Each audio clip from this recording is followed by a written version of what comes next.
Let's talk about another name that I feel should be mentioned alongside the usual suspects when it comes to the Epstein drama. And this name is a female name, and my understanding is that she's no longer with us, but she needs to be spoken about. Now, she is a British socialite that was very well placed within the Epstein organization, or whatever it is they was. And for many people in Britain, Annabelle Nielsen was a familiar figure long before the Epstein saga. She was apparently a fixture with the Primrose Hill social set and closely associated with Kate Moss and Naomi Campbell. And she was widely described as Alexander McQueen's muse. And then she later appeared in the reality show Ladies of London, apparently, and she moved comfortably through very elite circles, fashion, arts, and the aristocratic circles. And this wasn't someone on the margins of society. She was literally embedded in the center of society. Now, the emails released by the US authorities cover a period of between 2010 and 2012. By that point, Epstein had pleaded guilty in 2008 to soliciting prostitution from a minor. And the facts matter because it establishes that anyone who corresponded with Epstein after the 2008 conviction knew exactly what he was up to.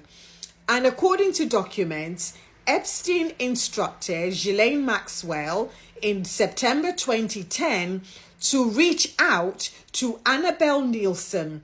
2 days later, an email signed Annabelle was sent directly to Epstein. And in that email, she wrote that she wrote to Epstein to say that she was putting together a little group of girls, adding that she hoped that one of them would have all the right qualities you desire. So these are little girls that she's putting together for Epstein. Now, the language is very casual, very familiar, even jokey. And that tone is what makes the content really unsettling. Unbelievable. In that same message, apparently, she remarked that some of the girls would have been perfect for the job, but they were past their sell-by date.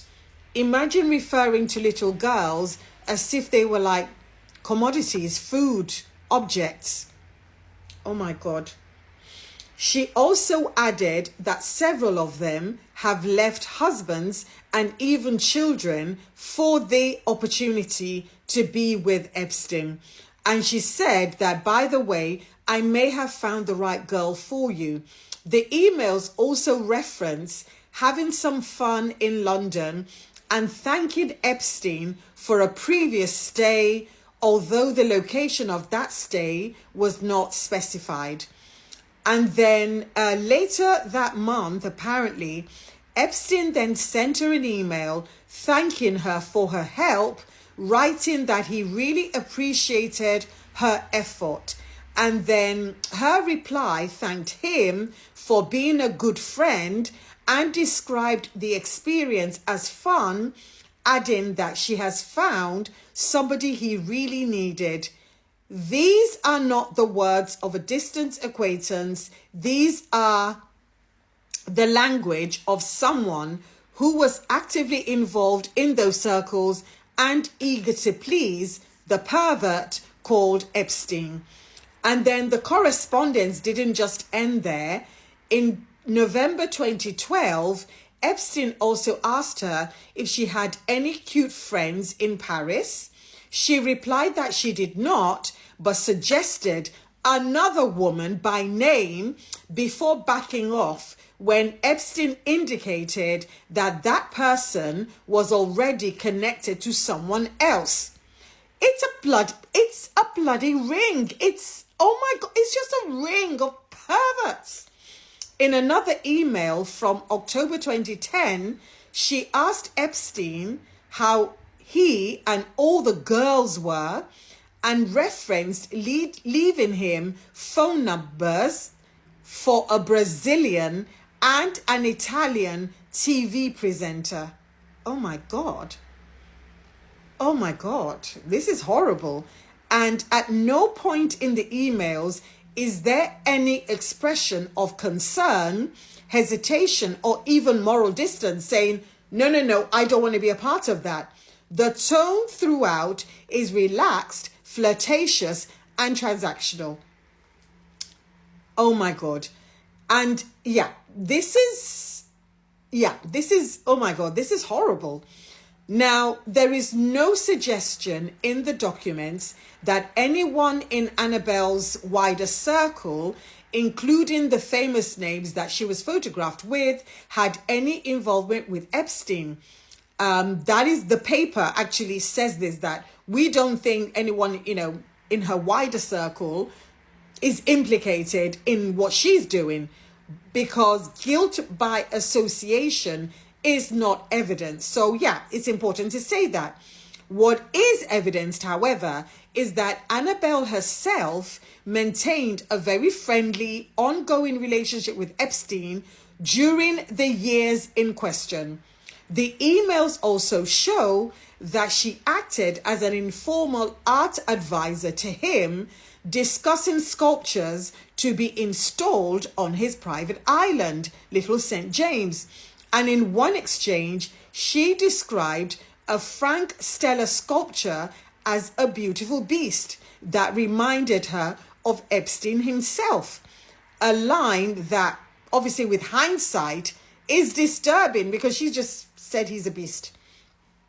She also requested to stay at Epstein's New York property during a brief visit, promising not to drink or smoke while she was there.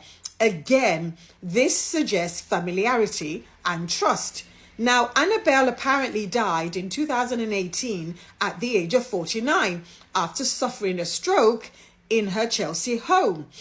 She had previously spoken publicly about struggling with heroin addiction as a teenager following a traumatic assault during her gap year. Her death obviously predates the release of these documents, meaning she cannot respond or even contextualize those emails now. So she's no longer with us, so she can't defend herself. But it just goes to show that a lot of Epstein's organizers, fixers, whatever name you choose to call them, are embedded within the highest of society. And it's not a surprise how he got away with everything he did for such a long time. So I just thought, in everything that's coming out, this was an important name that I spotted, and I thought I'm going to talk about it because, we have other women, apart from Ghislaine Maxwell, organizing girls for this pervert. But anyway, let me know what you think in the comments, please. My name's Elizabeth. I'm the author of The Luxpreneur. And for more insights like these, please like, share, comment, and follow me. And to support my work, don't forget to pick up a copy of The Luxpreneur from Amazon, Waterstones, or Barnes & Noble.